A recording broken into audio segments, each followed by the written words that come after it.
Hi hello నమస్తే welcome to D9 TV news. So మొత్తానికైతే ఈసారి ఖచ్చితంగా అన్న సైలెంట్ అన్న. హాయ్ హలో నమస్తే welcome to D9 TV news. So మొత్తానికైతే చాలామంది కాంగ్రెస్ నాయకులు ఈసారి ఖచ్చితంగా మేము మంత్రి అయిపోతామని చెప్పేసి చాలా ఆశలు పెట్టుకొని ఉన్నారు. బట్ వాళ్ళ ఆశలన్నీ కూడా ఇప్పుడు అడియాశలు అయిపోయాయి. అసలు నిన్న మొన్నటి వరకు ఇదే అనుకున్నారు. ఖచ్చితంగా ఇప్పుడు మంత్రివర్గ విస్తరణ ఉండబోతోంది.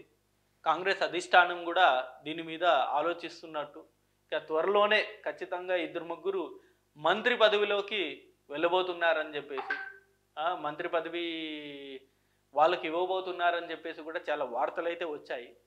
సో దానికి సంబంధించి ఓ పక్కేమో కోమటిరెడ్డి రాజగోపాల్ రెడ్డి గారు, ఇటు పక్కేమో వివేక్ గారు, చెన్నూరు ఎమ్మెల్యే వివేక్ గారు, ఇలా చాలామంది ఓ పక్క మహబూబ్ నగర్ ఎమ్మెల్యే కావచ్చు, ఇలా చాలామంది కూడా ఈగర్గా వెయిట్ చేశారు. అసలు మేము ఇక మంత్రివర్గ విస్తరణ ఉంటుంది, ఇక ఖచ్చితంగా మేము మంత్రివర్గంలో వెళ్ళిపోతాము, మేము మంత్రి అయిపోతామని చెప్పేసి కూడా చాలా ఆశలు పెట్టుకున్నారు. సో ఆశలు పెట్టుకోవడమే కాదు, దాని తగ్గట్టుగా వాళ్ళు సిఫారసులు కావచ్చు, లేకపోతే ప్రెజర్ తీసుకురావడం కావచ్చు, లేకపోతే రాహుల్ గాంధీ గారిని కలవడం కావచ్చు, సోనియా గాంధీ గారిని కలవడం కావచ్చు, ఇలా అనేక ప్రయత్నాలు వాళ్ళు చేశారు. సో ఎన్ని ప్రయత్నాలు చేసినా మరి ఏమైందో ఏమో కానీ మరి రాహుల్ గాంధీ ఇక మంత్రివర్గ విస్తరణ వద్దనుకున్నాడో, లేకపోతే రేవంత్ రెడ్డి గారే ఇప్పుడే ఎందుకులే ప్రస్తుతం ఎన్నికలు ఉన్నాయి కదా, ఒకరిద్దరికి ఇస్తే మిగతా వాళ్ళు వ్యతిరేకిస్తారు. ఆల్రెడీ ఇప్పుడు కాంగ్రెస్ పార్టీకి అయితే భారీ డ్యామేజే జరుగుతోంది. ఈ బీసీ కులగణనకు సంబంధించిన అంశం మీద భారీ డ్యామేజ్ ఉంది. మళ్ళీ ఇప్పుడు ఈ మంత్రివర్గ విస్తరణలో ఇద్దరు ముగ్గురు చోటు కల్పిస్తే మిగతా వాళ్ళందరూ కూడా మళ్ళీ కాంగ్రెస్ పార్టీ మీద వ్యతిరేకంగా ఉంటారు. మరి రాబోయే పంచాయతీ ఎన్నికల్లో, జిహెచ్ఎంసీ ఎన్నికల్లో, ఎమ్మెల్సీ ఎన్నికల్లో ఇది భారీగా దెబ్బపడే అవకాశం ఉంది. అంటే ఇలా అనేక విధాలుగా ఆలోచించి ప్రస్తుతానికి మంత్రివర్గ విస్తరణ అనేది లేకుండా చేశారు. ఇక ఉండదు అని, ఇప్పట్లో ఉండదని అయితే చాలా స్పష్టంగా ఇవాళ ఢిల్లీలో రేవంత్ రెడ్డి గారు చెప్పేయడం జరిగింది. సో దీనికి సంబంధించి మనం ఒకసారి న్యూస్ కూడా చూద్దాం, ఏం మాట్లాడారు రేవంత్ రెడ్డి గారు అనేది. మంత్రివర్గంలో ఎవరు ఉండాలో అధిష్టానానిదే తుది నిర్ణయం. సో మనకు తెలుసు కాంగ్రెస్ పార్టీ ఏ నిర్ణయం తీసుకున్నా సరే ఇలా ఒకరి నిర్ణయం అనేది ఉండదు. రేవంత్ రెడ్డి గారికి ఎంత ఆలోచన ఉన్నా సరే, ఎలాంటి ఒక చర్య తీసుకోవాలన్నా సరే ఖచ్చితంగా ఆయన సొంతంగా ఆయన డెసిషన్ అనేది తీసుకోలేరు.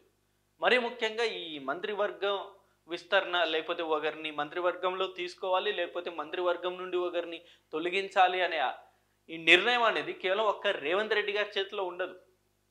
ఇక్కడ కింది స్థాయిలో ఉండే ఈ మిగతా మంత్రివర్గంలో ఉన్న మిగతా మంత్రులందరికీ అదే పవర్స్ ఉన్నాయి. అలాగే అధిష్టానం ఖచ్చితంగా వాళ్ళు ఫైనల్ డెసిషన్ వాళ్ళు తీసుకుంటారు. కాబట్టి ఎలాంటి నిర్ణయం అయినా సరే రేవంత్ రెడ్డి గారు తీసుకోవడానికి కూడా లేదు ప్రస్తుతం కాంగ్రెస్ పార్టీలో అయితే. సో ఇదే అంశాన్ని ఆయన ప్రస్తావించారు. అసలు నా చేతిలో ఏం లేదు, అధిష్టానం ఏది చెప్తే అదే మేము చేస్తాము. సో ప్రస్తుతానికి అధిష్టానం అయితే మంత్రివర్గ విస్తరణ వద్దు అనుకుంది కాబట్టి నేను కూడా వద్దంటున్నాను. అసలు ఈ అంశం అనేదే మా డిస్కషన్లో రాలేదని చెప్పేసి కూడా చాలా స్పష్టంగా చెప్పడం జరిగింది. నేను ఎవరి పేరు ప్రతిపాదించట్లేదు. సో అంటే దీని మీద చాలా ప్రెజర్స్ అనేవి వచ్చాయి రేవంత్ రెడ్డి గారికి అయితే. ఒక పక్క కోమటిరెడ్డి రాజగోపాల్ రెడ్డి గారి దగ్గర నుండే ఎక్కువ ప్రెజర్ అనేది వచ్చిందని అయితే మనం వింటూ ఉన్నాం సోషల్ మీడియాలో. ఎందుకంటే వాళ్ళ తమ్ముణ్ణి కోమటిరెడ్డి రాజగోపాల్ రెడ్డి గారిని ఎలాగైనా సరే మంత్రివర్గంలో తీసుకోవాలని చెప్పేసి కోమటిరెడ్డి వెంకటరెడ్డి గారిని ఎలాగైనా సరే మంత్రివర్గంలో తీసుకోవాలని చెప్పేసి కోమటిరెడ్డి రాజగోపాల్ రెడ్డి గారు చాలా ప్రయత్నాలు చేశారని చెప్పేసి కూడా మనం ఈ మధ్య కాలంలో న్యూస్ అనేది విన్నాం. సో ఓ పక్క వీళ్ళు ప్రెజర్ పెడుతూ ఉంటే, మరో పక్క ఈవెన్ ఉత్తమ్ కుమార్ రెడ్డి గారు కూడా ఖచ్చితంగా ఉత్తమ్ కుమార్ రెడ్డి మేడం ఉన్నారు కదా సతీమణి, ఆమెను కూడా మంత్రివర్గంలో తీసుకోవాలని చెప్పేసి కూడా చాలా ఒత్తిడి తీసుకొచ్చారు రేవంత్ రెడ్డి గారికి అనే న్యూస్ ఈ మధ్య కాలంలో మనం విన్నాం. వాళ్ళే కాదు, ఈవెన్ V6 వివేక్ గారు కూడా మంత్రివర్గంలో రావాలి అని చెప్పేసి ఆయన కూడా తీవ్రమైన ఒత్తిడి తీసుకొచ్చారు రేవంత్ రెడ్డి గారికి. కేవలం రేవంత్ రెడ్డి గారికి కాదు, ఈవెన్ అటు రాహుల్ గాంధీ గారి దగ్గర కూడా ఈ ప్రతిపాదనలు పెట్టినట్టు చాలా వార్తలు వచ్చాయి. సో దీన్ని రేవంత్ రెడ్డి గారు కొట్టిపారేశారు. అసలు ఎలాంటి ప్రతిపాదనలు అనేది నేను పంపట్లేదు ఎవరికి. అసలు నాకు ఎలాంటి ప్రెజర్స్ అనేవి కూడా రాలేదు. సో ఇది కేవలం న్యూస్‌లో స్ప్రెడ్ అయిన మాట మాత్రమే గానీ, నా వరకు ఎలాంటి న్యూస్ అనేది రాలేదు అని చెప్పేసి కూడా ఆయన ఈ అంశాన్ని కొట్టిపడేస్తారు అసలాయన. ఇక ప్రతిపక్ష నేతలపై కేసుల విషయంలో చట్ట ప్రకారమే వెళ్తాం. త్వరగా అరెస్టు చేయించి జైల్లో వేయాలనే ఆలోచన మాకు లేదు. సో గతంలో ఈ ఆలోచన అయితే భయంకరంగా ఉండింది. ఇప్పుడు కేటీఆర్ గారిని ఖచ్చితంగా మేము జైలుకి పంపిస్తామని చెప్పేసి చాలామంది మంత్రులు మాట్లాడారు. కేసీఆర్ గారిని కూడా కాళేశ్వరం అంశంలో ఖచ్చితంగా మేము జైలుకి పంపిస్తామని చెప్పేసి గతంలో చాలాసార్లు చాలామంది మంత్రులు చెప్పిన మాట. ఇదిగో దసరాకంతా అరెస్ట్ చేస్తాం, దీపావళికంతా అరెస్ట్ చేస్తాం, జనవరి 1వ తారీఖు తర్వాత ఖచ్చితంగా అరెస్ట్ ఉంటుంది. ఇలా అనేక స్టేట్మెంట్లోనే గతంలో ఇదే కాంగ్రెస్ పార్టీకి సంబంధించిన మంత్రులు ఇచ్చారు. సో ఇప్పుడేమో మాకు అలాంటి ఆలోచన లేదు, మేము చట్టపరంగానే వెళ్తాం, అసలు మాకు ప్రతీకారం తీసుకోవాలనే ఆలోచనే మాకు ఉండదు, ఏదున్నా చట్ట ప్రకారమే వెళ్తాం అని చెప్పేసి ఇప్పుడు చెప్తున్న మాట రేవంత్ రెడ్డి గారు. కులగణనతో ముస్లిం రిజర్వేషన్లకు శాశ్వత పరిష్కారం లభించినట్లయింది. సో ఈ కులగణనకు సంబంధించి కాంగ్రెస్ పార్టీ వాళ్ళు ఎంత తక్కువగా మాట్లాడితే అంత బెటర్ వాళ్ళకి. ఎందుకంటే కులగణనకు సంబంధించిన ఈ బీసీలకు సంబంధించిన పర్సంటేజ్ మీద ఇప్పుడు యావత్ బీసీ సంఘాలు, బీసీ నాయకులు అందరూ కూడా కాంగ్రెస్ పార్టీ మీద చాలా ఫైర్ అవుతున్నారు. అరే గతంలో ఏమో 51% మంది ఉండే, ఇప్పుడేమో 46% మీరు తగ్గించేశారు. ఈ 10 ఏళ్లలో అంటే బీసీలు తగ్గారా?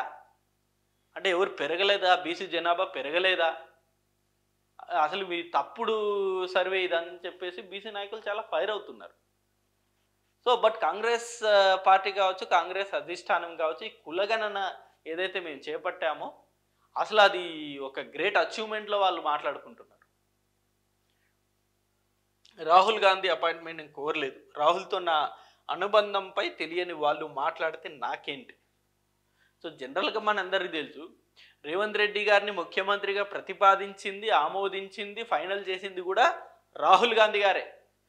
చాలామంది గతంలో చాలామంది పేర్లు అనేవి తెర మీదకి వచ్చాయి.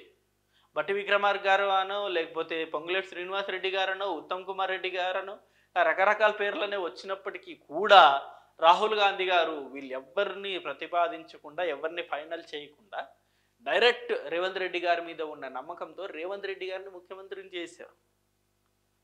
సో బట్ ముఖ్యమంత్రి అయిన తర్వాత ఇదే రాహుల్ గాంధీకి, ఇదే రేవంత్ రెడ్డి గారికి చాలా డిస్టెన్స్ పెరిగిందని వార్తలు కూడా చాలా వైరల్ అవుతున్నాయి. సో ఈ అంశాన్ని ప్రస్తావించినప్పుడు ఇదే చెప్పారు ఆయన.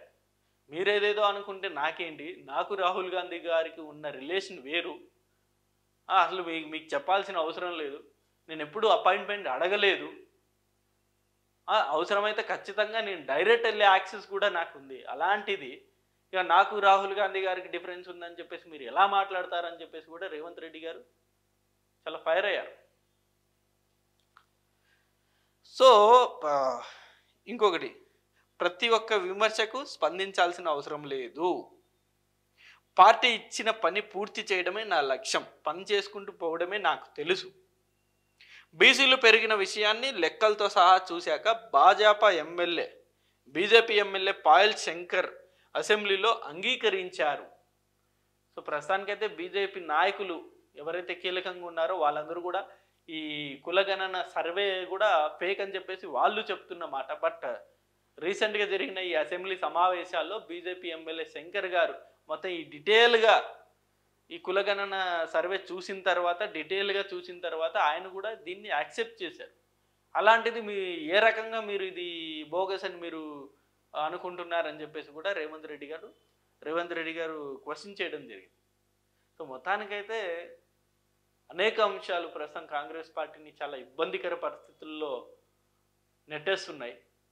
బీసీ కులగణన ఓ పక్క, ఎమ్మెల్సీ ఎన్నికలు రాబోతున్నాయి, ఓ పక్క పంచాయతీ ఎన్నికలు రాబోతున్నాయి, కాంగ్రెస్ పార్టీలోనే ముసలం మొదలైంది, అనేక వర్గాలుగా విడిపోతున్నారు, మంత్రివర్గ విస్తరణ చేయట్లేదు అని చెప్పేసి మరికొందరు ఎమ్మెల్యేలు ప్రెజర్ పెడుతూ ఉన్నారు. ఇలా అనేక సమస్యలు అయితే కాంగ్రెస్ పార్టీకి ఇంటర్నల్గా వెంటాడుతూ ఉన్నాయి.